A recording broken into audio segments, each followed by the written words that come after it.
Hey everyone, it's Zeraldo here, and firstly and foremost, I just want to wish you all a Merry Christmas, even if it is late, and a Happy New Year.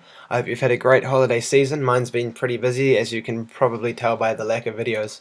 So to kick off the video making again, I'm going to be showing you the original ClawSuit class. Now, this is going to be quite quick actually. The original ClawSuit class came out in January the 1st, 2009, or the end of 2008.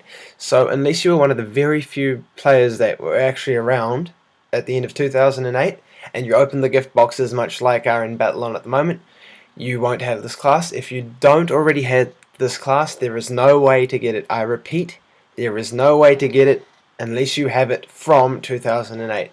So now that we've got that out of the way and cleared up, I'm going to show you how this thing works.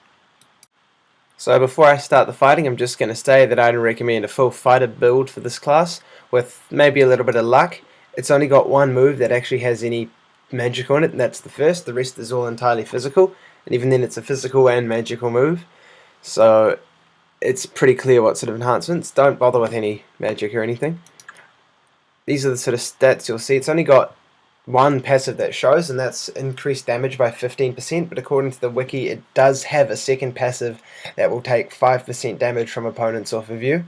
So basically the passives that you hit more and take less damage.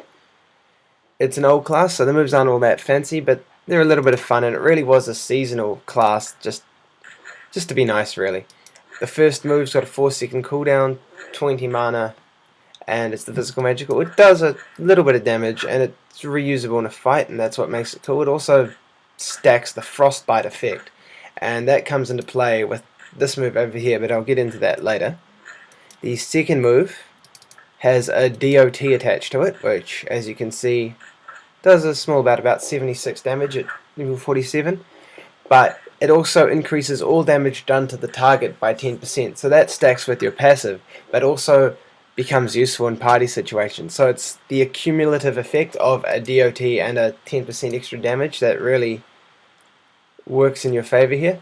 The third move is the little multi-choice move, where you've got Rudolph's Revenge. It'll either do 200% damage, which you can't really see because these guys dodge my attack.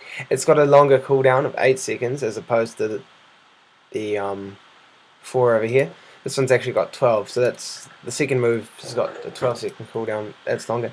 So it does a large amount of damage, but it's got another trick to its belt, or another trick up its sleeve. And that is that if you have a stack of frostbite, rather than do a lot of damage, it will stun your opponent. So let's just stack some frostbite, and we have a stun. Sorry, it's glitching up. Just to take this guy. And yeah, we have a stun.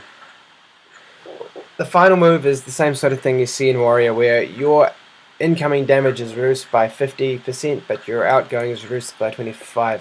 So effectively you're taking half the damage you normally do, and doing 75% damage going out.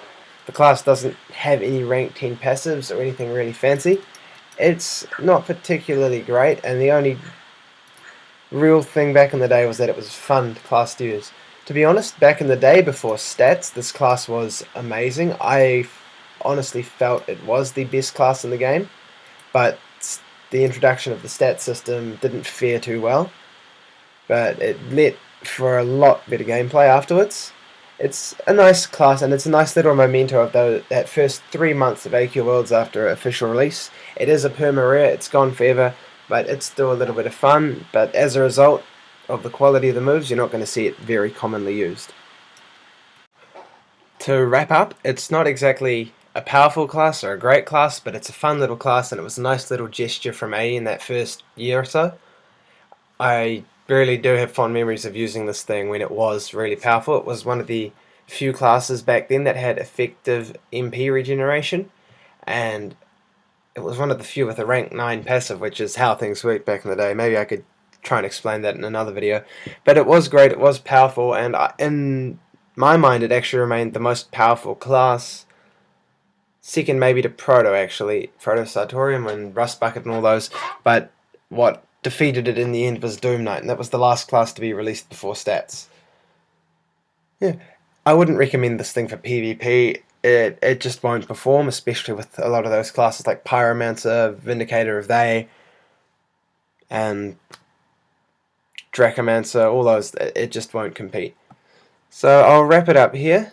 Nice to do a video again. I'm going to try to get the Evolved ClawSuit video out really soon for you guys, and maybe even a couple of little surprise videos and some other classes that I really should have done by now. So until then, I'll see you guys later. Bye.